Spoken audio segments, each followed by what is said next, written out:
One of the most common repairs on faucets is the replacement of the rubber washer located on the bottom of the valve unit.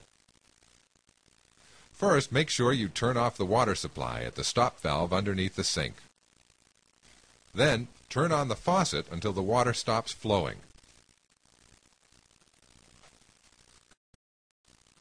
Next, remove the handle.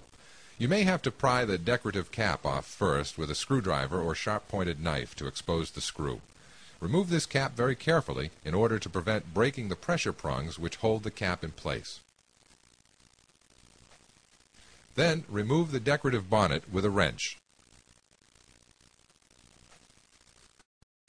Once the packing nut is exposed, remove it by turning it counterclockwise. If the packing nut does not turn easily, tap the wrench to loosen it. Next, remove the stem and washer assembly.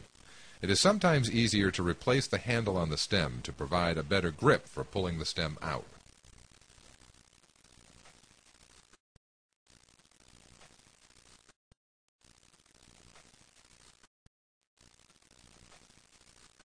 Once the valve unit is out, remove the old washer by removing the brass screw that holds it in place. Do this carefully. If the brass screw is old and corroded, it may break apart when you're trying to remove it. Apply pressure towards the valve unit while turning slowly.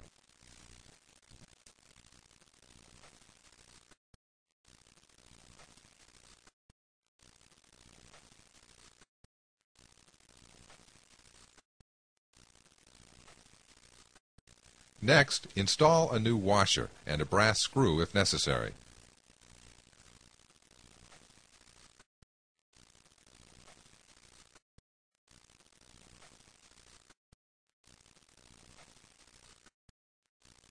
Reassemble the faucet parts and put the unit back into the faucet housing.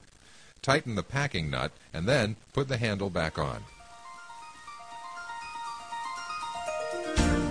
Once everything is back in place, turn the faucet off and the water supply valves on. Then test the repair. If you still get leaking, try tightening the packing nut, or you may have the wrong size washer. In the end, you will have a trouble-free faucet that will save you money on water costs and the repair itself.